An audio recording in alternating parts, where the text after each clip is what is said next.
আপনি মুখে কাপড় দিয়ে রেখেছেন, আমার সন্দেহ হচ্ছে। আমি আমার নাম বলতে পারবো না। হিন্দুদের কোন বইতে এটা লেখা আছে?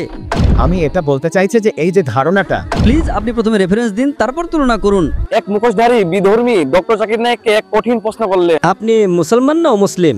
অমুসলিম। আপনি কি হিন্দু? হ্যাঁ, কিন্তু সেখানে এই ব্যাপারটা ঘটেছে যে হিন্দুস্তানে যেমন দেওবন্দি এবং বেরেলভি মতবাদ ছিল। আসসালামু আলাইকুম, আশা করি আপনারা সবাই ভালো আছেন। নতুন ভিডিওতে সবাইকে আবারও স্বাগতম। ভিডিও সেখানে বেশি কথা বলে সময় নষ্ট করবো না, দেখলে আমরা ভিডিও ফুটেজে চলে যাবো। কারণ ওখানে এক মুখোশধারী বিধর্মী ডক্টর জাকির নায়েককে এমন এক কঠিন প্রশ্ন করছে যে প্রশ্ন শুনে নাকি ডক্টর জাকির নায়েক সহ ওখানকার উপস্থিত মানুষরা অবাক হয়ে তাকিয়েছিলেন। কি এমন প্রশ্ন করলেন ডক্টর জাকির নায়েক কি উত্তর দিতে পারবেন? স্ক্রিন করে ফুল দেখলে আপনারা অবাক হয়ে যাবেন। আমি আমার নাম বলতে পারবো না, কিন্তু আপনাকে একটা কথা বলতে চাই। হিন্দু ধর্মে ত্রিকালদর্শী বলে একটা ধারণা আছে এবং বলা হয় কিছু ঋষিমুনি ত্রিকালদর্শী ছিলেন, কিন্তু আসলে এই ধারণাটি প্রথমে আল্লাহ তাআলার জন্য ছিল, ভগবান ঈশ্বর পরমেশ্বরের জন্য ছিল, যে একমাত্র আল্লাহই ত্রিকালদর্শী। আপনি মুসলমান না অমুসলিম? অমুসলিম। আপনি কি হিন্দু?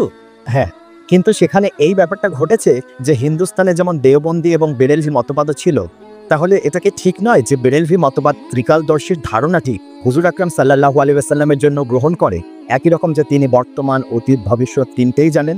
অথচ এই ধারণাটা ঠিক একই জিনিস যা হিন্দু সুফিরা বলতেন, এবং এখনো এমন কিছু লোক আছে যারা হযরত আলীর জন্য এটা বলে, এবং কিছু লোক আছে যারা বিভিন্ন সাধু সন্তদের জন্য বলে যে তারা ত্রিকালদর্শী। ভাই সাহেব, এই যে ত্রিকালদর্শীর কথা আপনি বলছেন, কোনো হিন্দু গ্রন্থে এর উল্লেখ আছে? বেদে আছে? আপনি কি আমাকে একটু রেফারেন্স দেবেন? বেদে আছে নাকি উপনিষদে আছে, নাকি ভগবদ্গীতায় আছে, নাকি মহাভারতে আছে? এই ত্রিকালদর্শী কোথায় আছে? আপনি কি জানেন কোথায় আছে? না। আমি হিন্দু ধর্মের ছত্র, আমি হিন্দু ধর্ম পড়েছি। যা বেদে লেখা আছে তাকে বলে অবতার। এই ত্রিকালদর্শী নিয়ে আপনি বলছেন বেরেলভিরা বলে, এটা আপনি কোথা থেকে নিয়ে আসছেন? আপনি কোন বইতে এটা লেখা আছে বলছেন? হিন্দুদের কোন বইতে এটা লেখা আছে? আপনি কি নিজের মন থেকে বলছেন? আমি আমার মন থেকে বলছি। আপনার মন গড়া কথার সাথে আমার কোনো লেনদেন নেই। এখানে হিন্দু ধর্ম সম্পর্কে আপনি বইয়ের রেফারেন্স দিন, তাহলে হিন্দু ধর্ম বলবেন না, বলুন আমি মন থেকে বলছি। যখন হিন্দু ধর্মের রেফারেন্স দেবেন তখন প্রমাণ চাই। আমি ইসলাম নিয়ে বললে প্রমাণ পেশ করব, কোরআনের রেফারেন্স দেব, এই সূরা এই আয়াত নম্বর। হাদিস পেশ করলে কোন হাদিস থেকে সেটাও বলবো। আপনি আপনার মন থেকে কথা বলছেন। হতে পারে আপনি এমন কোনো হিন্দু বইতে পড়েছেন যার কোনো মূল্য নেই। আমার কথা শুনুন, হিন্দু ধর্মগ্রন্থের মধ্যে সবচেয়ে উঁচু গ্রন্থ হলো বেদ। বেদে কি লেখা আছে? বেদে লেখা নেই। উপনিষদে লেখা আছে? লেখা নেই। কেন হিন্দু বলছেন?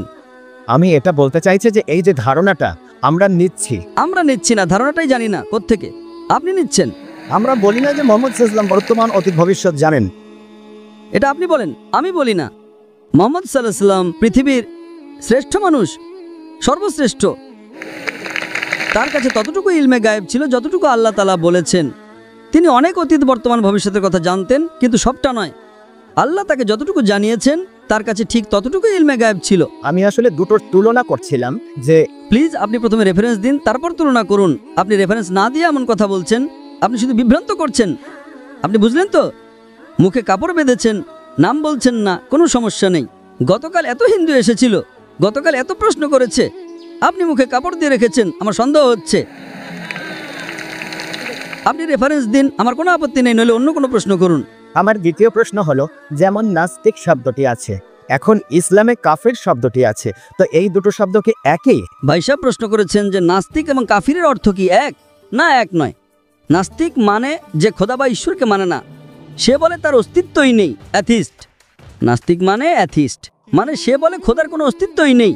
কাফিরের অর্থ হলো যে কুফর করে, গোপন করে। কাফির শব্দটি আরবি শব্দ কুফর থেকে এসেছে, যার অর্থ গোপন করা, এবং ইসলামিক পরিভাষায় কাফির তাকে বলা হয় যে ইসলামের সত্যকে অস্বীকার করে।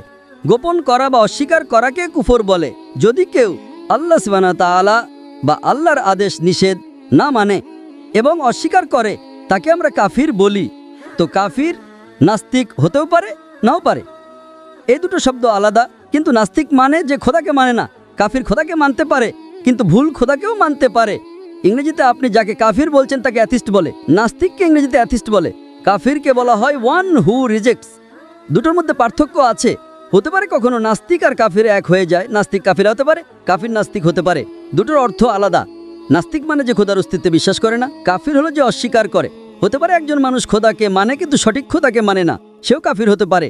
তাই কাফির মানেই যে নাস্তিক হতে হবে এমন জরুরি নয়, হতেও পারে, নাও পারে।